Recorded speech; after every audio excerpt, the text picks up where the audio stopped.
In this video, I'm going to show you how to make your own clothespin or peg bag. It's an over-shoulder one, so you can have it with you wherever you are in the garden, wherever you are on your washing line. So let's get started. I'm Christine of christinescrafts.com, and this channel is dedicated to crafting on a budget. So the first thing you're going to need is a bit of doweling. Now I've made mine 12 inches long. So that's what we're going to run with, a 12-inch long piece of dowel, stick basically. And then you're going to need your fabric. Now, the first thing you're going to need is to think about straps. Now, you can make them out of your fabric like I have done here, or you can buy some webbing and use straps that you can buy. I've made mine 8 inches wide, so that I'll end up with a 2-inch wide strap, and the length of mine are 47 inches. But you need to make yours so it fits beautifully on your hip, so it's easy to pull your pegs out. So you need to measure across your body and decide on the length. But mine is 47. So your main piece of fabric needs to be 14 inches wide and 53 inches long, and that goes with the 12-inch piece of dowel.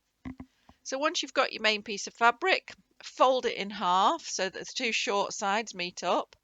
Make sure those right sides are facing each other, and just take your time to get it lined up and smooth. And then you're going to clip or pin all the way along your edge, the long edge. And then once you're happy with it, you're going to repeat on the other long edge. And you'll not be surprised to learn that once you've pinned them, you need to sew along them, remembering to reverse at either end to get a good solid seam that won't unravel. And just sew all the way along one side and then all the way along the other side. I used a 1/2-inch seam allowance. Once you've sewn them, go to the edge where the fabric is folded and just cut that corner off. Be careful not to get too close to your stitches, but it'll just reduce the bulk so that it'll look better when you turn it out. So your next job to do is to turn that out so you've got the right sides on the outside. And make sure when you pull it through, you do those corners really well. You want to push them out so that they make a good corner. You could always use a chopstick if you're struggling, but mine have gone quite well just using my little finger.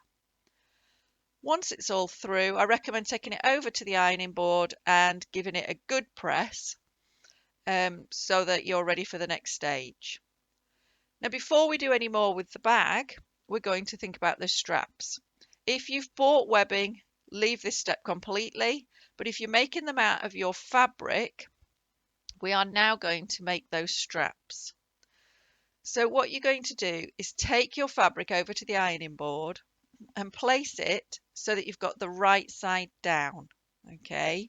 And you're going to be working along the length of it, pressing some folds.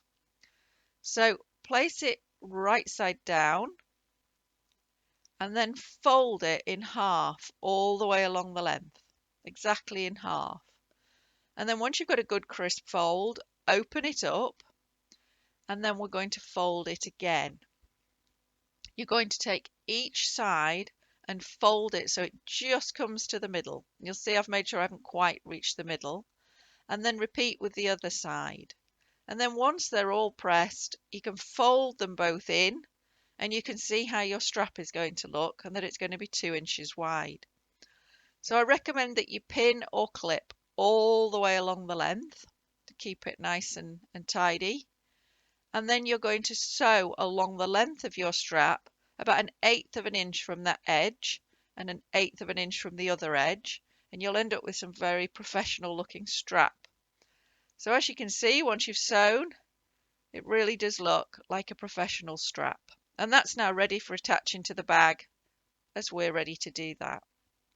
So back to our bag, and you're going to get the open end of your bag and you're going to measure from that open end. Now, if you've used a thin dowel like me, I've found that 2.5 inches down is a good distance. If you've used a really thick piece of dowel, you may need to go a little bit further down, so maybe 3 or 3.5 inches. But if it's just a small dowel, 2.5 inches is fine. And just pin across and keep measuring all the way across. So you're marking a straight line. And you're then going to sew along that straight line. exactly as it is. So you're sewing with the right side of the fabric on the outside. You're just going to get a good tidy seam along there. So as you can see, my dowel is really small.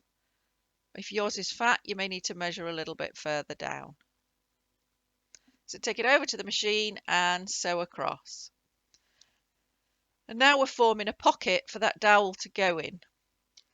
So the next thing to do is to fold over about 1/2 inch all the way around the top edge. Now I recommend taking it over to your ironing board and pressing, and then you get a good tidy edge. That's up to you, but you can see what I mean by just folding it over a good 1/2 inch. And then once you've pressed it, we're ready to sew this pocket closed. So the first thing you're going to need is your dowel.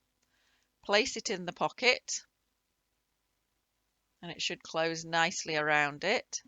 But we also need to put our straps in there. So you need to get your strap, take one end and place it inside the pocket and just pop it down right behind the dowel. You want it to go right down to the seam that you sewed, so there's plenty in there. Now where you place your straps is up to you. You can measure in from either end and just make sure they're the same distance in from each end. But I've positioned mine so the outer edge of the strap is 1.5 inches from the end of the bag. So the outer edge of the strap is 1.5 inches from the end of the bag, and then pin it in place. So you're going through all the layers, both sides of the pocket and the strap. And just put a pin on that edge to hold it. And now you need to do the same from the other side of the bag. Just be careful, really careful not to twist your strap. So run your fingers all the way along and make sure there are no twists and turns in that strap. So again, you're measuring in 1.5 inches and pin all the way through all the layers. And then you're going to pin all the way along the top of that pocket and sew all the way along the top of that pocket. Now I recommend as you go over the straps, you do an extra little bit of stitching. So just reverse and then forward again. It's just going to give it a bit more strength. You don't have to, but I do recommend it. So then over to your machine and whiz along that seam. And then once you've done that, all we need to do is to form the actual bag so that you can get your clothespins or pegs in there. So as you can see, that's sewn and it's all really secure, and that's going to last for ages. The oldest one of mine is a few years old now. So now we need to form the pocket. So you're going to fold up the bottom of the fabric to form that pocket. Now again, there's a little bit of choice here as to how far up you come and how big you make the pocket. But if you're working with my size, you might as well stick with me. And I've folded mine up 11 inches. And that works really well and gives you a nice, easily accessible pocket with loads of space in it to put your clothespins or pegs. So again, it's your choice. You clip or peg those edges together. And what matters here is you're just keeping those edges lined up together so that you get a nice edge when you've finished. Repeat on the other side. And then all you're going to do is sew about 1/8 inch from the edge to form those seams. So you're top stitching and forming the seams at the same time.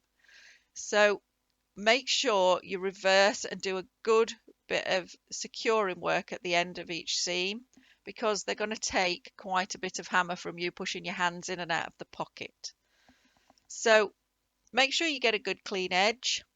Sew along it about 1/8 inch from the edge, and that will be it. You will have formed your clothespin or peg bag, and it's yours to go off and use.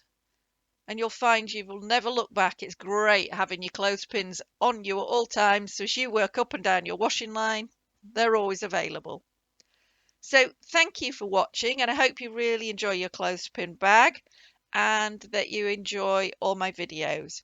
So if you have enjoyed it, please subscribe below so that you see all my videos as they're released, and happy sewing!